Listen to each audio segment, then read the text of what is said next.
Assalamualaikum warahmatullahi wabarakatuh. Waalaikumsalam warahmatullahi wabarakatuh. Bismillahirrahmanirrahim. Alhamdulillahi rabbil alamin. Alhamdulillahilladzi sadaqana wa'dah wa awrathana al-ardha natabawwa'u minal jannati haitsu nasha' fa ni'ma ajrul 'amilin. Asyhadu an la ilaha illallah wahdahu la syarika lah wa asyhadu anna sayyidana wa maulana Muhammadan 'abduhu wa rasuluh la nabiyya wa la rasula ba'dah, amma ba'd. Yang saya hormati, saya muliakan Bapak Haji Dedi Ramadona sebagai Ketua Umum Karang Taruna Provinsi Lampung. Beliau juga Bupati Pesawaran, Pak ya. Alhamdulillah, semoga diberikan Allah umur yang panjang, barokah dan manfaat untuk umat. Amin ya rabbal alamin. Amin. Kepada seluruh yang hadir, para pengurus yang tidak bisa saya sebutkan satu persatu, yang saya hormati dan yang saya takzimi. Pada kesempatan ini saya sedikit ingin menyampaikan perkara murni semuanya tentang puasa. Kalau puasa itu dibahas tentu akan menghabiskan berjilid-jilid kitab, namun kita akan meringkas. Semoga kita pulang dengan membawa pengetahuan tentang ibadah Ramadan yang dahsyat ini. Amin. Hadirin yang dirahmati Allah Subhanahu wa taala, ibadah puasa Ramadan itu pertama kali disyariatkan Allah kepada Nabi, yakni pada tahun kedua Hijriah. Nabi SAW hijrah dari Makkah ke Madinah itu dihitung sebagai tahun 1 Hijriah. Lalu setelah Nabi SAW 1 tahun berada di Madinah, maka turunlah pada bulan yang ke Sya'ban, yakni pada bulan Sya'ban pada tahun yang kedua itu perintah Allah Subhanahu wa taala, yakni a'udzubillahi minasyaitonirrajim. Bismillahirrahmanirrahim. Ya ayyuhalladzina amanu kutiba alaikumusiyam kama kutiba 'alal ladzina min qablikum la'allakum tattaqun. Ini ayat surah Al-Baqarah ayat 183. Hai orang-orang yang beriman, telah diwajibkan atas kamu berpuasa sebagaimana kewajiban puasa Ramadan itu juga telah diwajibkan atas umat-umat sebelum kamu agar kamu bertakwa. Di dalam ayat ini kita bisa melihat bahwa dahulu ada umat yang juga wajib sama seperti kewajiban dengan kita. Karena Allah SWT mengatakan, kama kutiba 'alal ladzina min qablikum. Kewajibanmu itu adalah sebagaimana dahulu telah diwajibkan atas orang-orang sebelum kamu. Lama mencari siapa mereka itu, orang yang punya kewajiban persis seperti kita. Akhirnya saya menemukan sebuah kitab daripada Imam Ibni Hajar Al-Haytami dalam kitab yang berjudul Ithafu Ahlul Islam bi khususiyatis siyam, bahwa orang yang dahulu wajibnya sama seperti kita adalah orang-orang Yahudi. Orang-orang Yahudi adalah orang pertama kali yang diwajibkan Allah untuk puasa Ramadan. Tetapi Bapak sekalian, bahwasanya orang Yahudi itu punya tabiat merubah-rubah syariat, sehingga bulan Ramadan diwajibkan mereka berpuasa sebulan penuh. Tapi Ramadan itu sendiri maknanya adalah panas yang membakar. Kenapa? Karena dahulu pada saat orang-orang Arab memberi nama pada bulan-bulan, terjadilah pada saat itu suatu musim yang panas, tepat pada bulan ketika mereka disuruh untuk berpuasa. Maka puasa itu dikenal dengan nama puasa Ramadan.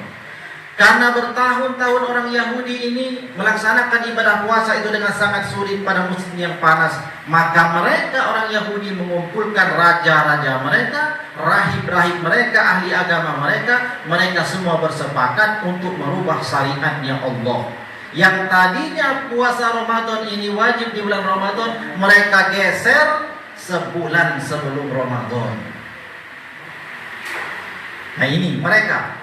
Kemudian selanjutnya, untuk yang namanya mengkatrol, karena sudah merubah jadi dikasih bonus. Mereka orang Yahudi ini menambah 10 hari. Jadi puasa yang disuruh sebulan penuh, katakanlah 30 hari, menjadi 40 hari, 10 hari mereka katakan bonus sebab telah digeser. Ini orang Yahudi ini. Maka jangan ikut-ikutan kita merubah-rubah yang sudah ada dalam syariat agama. Dalam yang lain ya boleh, namanya ada yang mutasawwid, ada yang mutaghayyirun, ada yang boleh tetap, ada yang boleh berubah. Yang tetap ada tak boleh dirubah, yang boleh berubah silakan diutak-atik. Maka selanjutnya Kemudian bertahun-tahun dilaksanakan kembali puasa 40 hari, mereka merasa lelah lagi. Akhirnya mereka kumpul lagi. Kumpul lagi ini digeser lagi bulannya. Digeser lagi tapi ditambah lagi 10 hari. Akhirnya puasa mereka menjadi 50 hari. Bertahun-tahun berlanjut, merasa lelah juga. Mereka utak-atik lagi. Kumpul rahibnya, ini yang aneh rahibnya nih, ahli agamanya. Kemudian juga para pemimpin-pemimpin mereka sepakat, kalau begitu ini puasakan dahulu sudah 40, kita tambah lagi jadi 50. Kemudian sekarang sudah lama kita lakukan itu, sekarang kurangi saja, tinggal 10 saja. Yang kita kenal dengan puasa bulan Muharram. Itu warisan, Pak. Warisan mereka. Yang tanya Ramadan 40, 50 dikurangi lagi jadi 10. Nabi SAW hijrah ke Madinah, ketemu orang Yahudi tinggal puasa 1 hari pada tanggal 10 Muharram. Ketika ditanya Nabi mengapa orang-orang Yahudi puasa, mereka mengatakan tanggal 10 Muharram ini adalah ketika Nabi kami, Nabi Allah Musa alaihissalam diselamatkan dari Fir'aun. Sejarahnya itu. Ketika itu berlangsung lama, maka Allah mengembalikan syariat itu kembali kepada asalnya. Ya ayyuhallazina amanu kutiba alaikumusiyam kama kutiba alal ladzina min qablikum la'allakum tattaqun. Kembali lagi syariat puasa itu kepada bulan Ramadan sebulan penuh pada zamannya baginda Nabi sallallahu alaihi wa alihi wasallam. Dan dengan turunnya ayat ini menghapuskan seluruh kewajiban puasa-puasa yang lain, yang wajib hanya Ramadan saja, sisanya semuanya sunnah. Nah, ini sejarah, sedikit sejarah.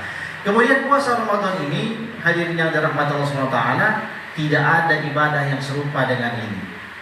Tidak ada ibadah yang menjanjikan terhapusnya seluruh dosa dalam satu jenis ibadah saja kecuali ini. Nabi SAW bersabda, "Man shoma Ramadhana imanan wa ihtisaban, ghufira lahu ma taqaddama min dzambi." Siapa orang puasa bulan Ramadan, niatnya ikhlas karena Allah, mengharapkan pahala dari ridha Allah, maka Allah hapuskan seluruh dosa-dosanya yang telah lalu. Sehingga pada hari raya Idul Fitri menjadilah orang tersebut kayaumin wulidathu ummuhu, seperti hari ketika dilahirkan daripada perut ibunya, tidak ada titik noda sedikit pun. Maka puasa yang dahsyat ini memberikan kita ini kesempatan untuk dihapus segala dosa. Bahkan dalam hadis yang lain Nabi bersabda, fil jannati babun yuqalu lahu rayyan la yadkhulu illa shaimun. Di dalam surga itu ada nama pintu khusus, tidak ada boleh orang masuk lewat pintu tersebut kecuali siapa? Orang yang berpuasa saja. Jadi orang-orang yang berpuasa itu nanti pada hari kiamat orang dihisab. Jadi hisab, dihitung satu-satu.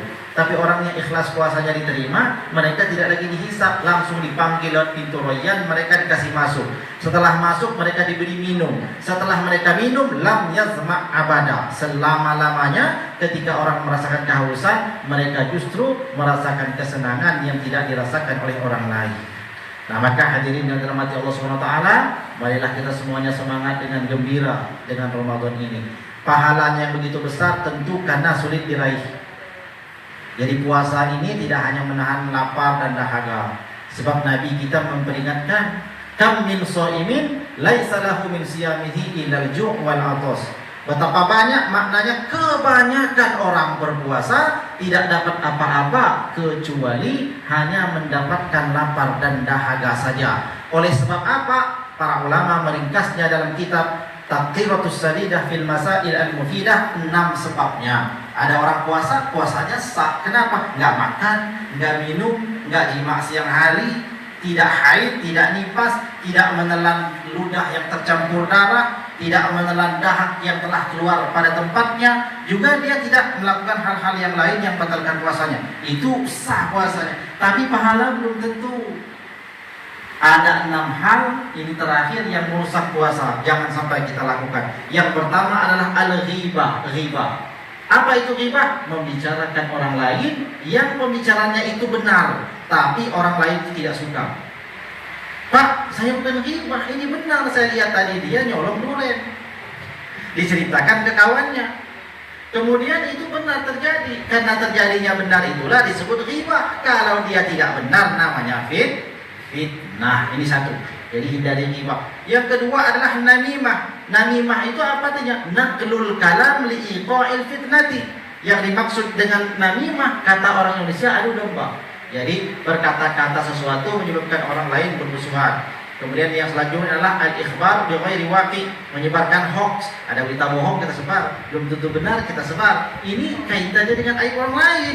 Kalau dibaca orang, kalau orangnya tidak suka, tidaklah ada pahala dalam puasa kita. Kemudian selanjutnya memandang yang haram. Aurat orang kita nikmati, kita lihat. Tundukkanlah pandangan di bulan Ramadan ini. Kemudian selanjutnya memandang yang halal, tapi dengan syahwat. Di rumah ada istrinya, halal dipandang bulan Ramadan, siang hari bersahwat, hilang pahala puasanya.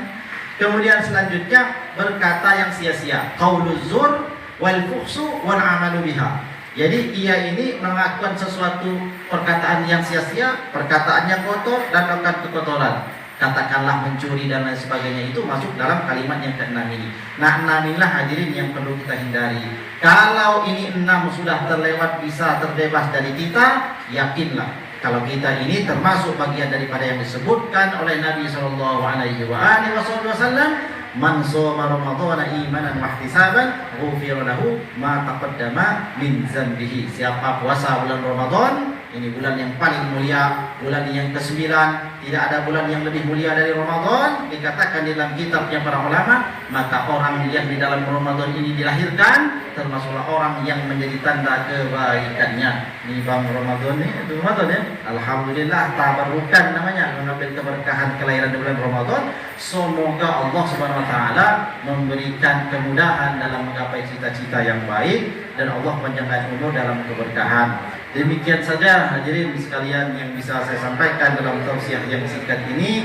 Semoga bermanfaat. Semoga Allah Subhanahu wa taala menerima amal ibadah kita. Semoga Allah Subhanahu wa taala mengampuni dosa-dosa kita dan kita semuanya dipanjangkan umur dalam manfaat. Amin ya rabbal alamin. Wallahu a'lam bis-shawab, wallahu al-muwaffiq ila aqwamit thoriq. Wassalamualaikum warahmatullahi wabarakatuh.